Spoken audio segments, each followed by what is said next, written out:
Nobody you know has become successful outside of it being given to them from their family. Nobody you know has actually created success without working their face off. It doesn't exist. So you can sit and talk about luck, and you can sit and talk about this, that, or the other thing, but I promise you, the only controllable thing you have is your work ethic. You need to deploy serious self-awareness and figure out who you are. I implore you to start matching your work ethic and your actions to your mouth. Why is LeBron James who he is? It's not because he's lucky. Everyone say, he's lucky. Shit, he might have certain physical talents. Or Michael Jordan, I remember I interviewed him years ago, and I said, what makes you the best in the world? Is it skill? Is it talent? Is it ability? Is it background? Is it training? And he was so awesome. He said, Tony, I can tell you the truth and it won't sound like hyperbole or false modesty. He said, I didn't even make the high school basketball team my sophomore year. I was cut. He said, what it is every day I demand more from myself than anybody else could possibly expect. I don't compete with other people. I compete with what I'm capable of. I was just like, that kind of standard is inspiring. Today, the 18 founders of Alibaba, a lot of people think they are legendary. So I'm like, wow, you're Alibaba founders. You must be super good at it. Honestly, most of us cannot find a job in early days. We're not that smart. None of us graduate from a great university. But the thing is that we are ready to learn. We believe in the future. If we work together, if we will learn, if we improve, we'll be there. I'd say the number one common thread of anybody that I work with is successful. Financial, athletes, people in politics, it's hunger. You and I both know intelligence is a pretty damn valuable tool, but there are a lot of very smart people who can't fight their way out of a paper bag.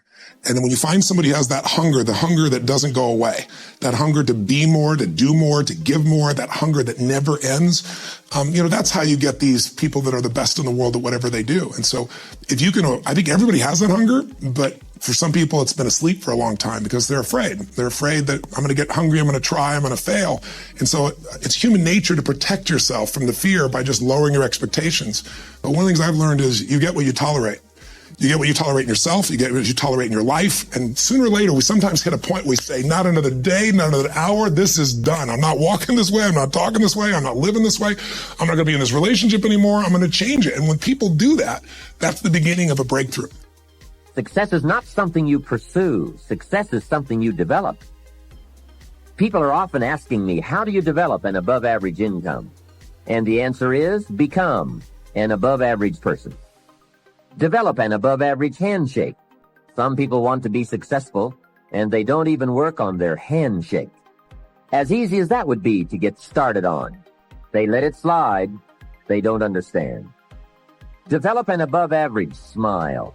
Develop an above-average intelligence. Develop an above-average interest in other people. Develop an above-average intensity to win. See, that will change everything. Learn to work harder on yourself than you do on your job. The first decision that you're making of the day is to actually get up and get moving. That means you are persistently bigger than your excuses. You are persistently bigger than feeling lazy. And you are persistently beating the feelings that typically stop you. So when you go so hard, mentally, physically, emotionally, spiritually, you have to have time set aside to quiet and recover. Recovery is big. The mind, especially the mind and the body. This is my time. There's no phone calls. There's no emails. The world does not exist because I have to get ready for tomorrow. Get the body opened up. Why? Because as I won't get, but your body's getting tight. You go hard. A lot of people go hard. What happens is that stress starts to tighten up that psoas muscle.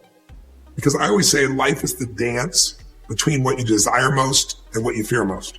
So if you can expand your desires and break through your fears, you expand your life massively. It's about what you're saying to yourself, but it also comes with work. So whenever I was getting beat down, physically, mentally, spiritually, whatever I was going through, just saying, I would put, you can't hurt me.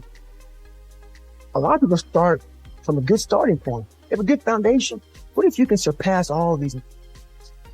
Smith, everybody who was way up here started up here.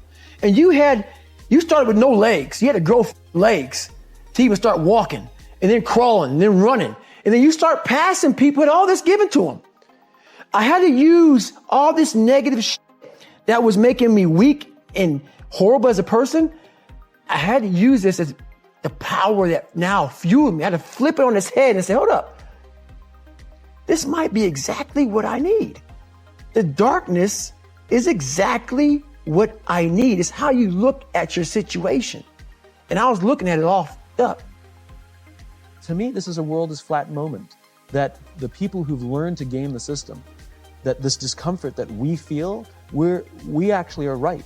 Like, they actually don't understand the game they're in. Business is an infinite game, and when you play with a finite mindset, lots of people suffer, including the companies that they themselves are trying to build. That's the great irony. The great irony is the way you build great companies is with an infinite mindset. The way you build great companies is by prioritizing people before profit. The way you build great companies is will before resources. Both things important, but there has to be this general leaning where we can feel, when we come to work and feel like we're part of something bigger than ourselves, where we feel that our work and our effort is worth more than simply the money we make. Stop being this high school dropout. Stop giving up. Stop sleeping on the streets. Stop walking up and down Finkel Avenue like you ain't got nothing, and get your GED. Stop being afraid to take a test. Who are you right now? And who must you become in order to create what you want? What has to change about you? You're not going to be the best. You're not going to catch the best if you're not intentional and deliberate. And there are those of you in your space, and whatever you're trying to do, you don't even represent the best in your space. And you still not giving 120. You're trying to catch the guy. You're trying to catch the female. That's the best. And you're waking up and giving me 70%. You're giving me 80%. But yet you have these dreams that you're going to be the best. Oh! And lots of people are hopeless and nihilistic. Way more people than you think. And part of that is because no one's ever really encouraged them. And the only way to do great work is to love what you do. If you haven't found it yet, keep looking. Every single thing you said you wanted to accomplish, you wanted to do, guess what? We still got time, baby. It is not lost. You still have time. That's right. You still got time, baby. This isn't about playing basketball like Michael Jordan, Kobe Bryant, Dwayne Wade.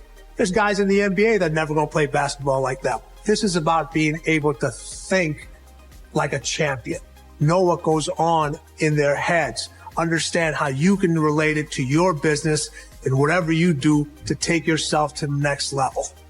Many of you, as I have been, as I am, are where you are in your life based upon what you believe. And it's not just what you think you believe on the surface, it's also your shadow beliefs that are holding you back from moving into the life that you believe you deserve.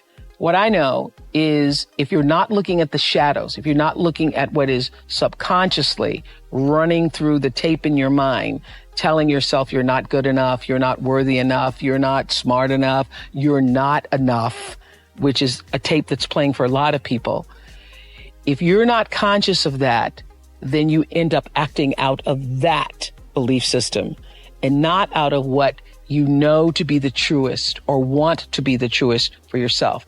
But you don't become what you want because so much of wanting is about living in the space of what you don't have. That's why Jim Carrey's story is so powerful, because he started to act as though he already had it.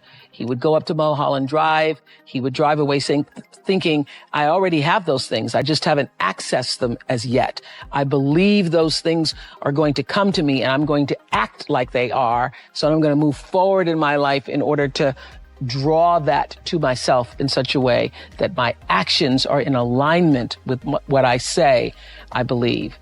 So if you start to think about that, really, why are you where you are in your life?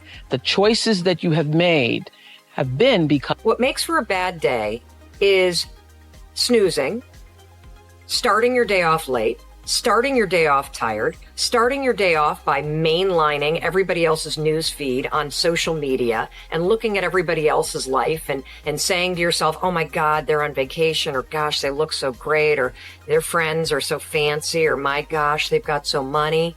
You start off your day looking at that, you're never going to have a good day.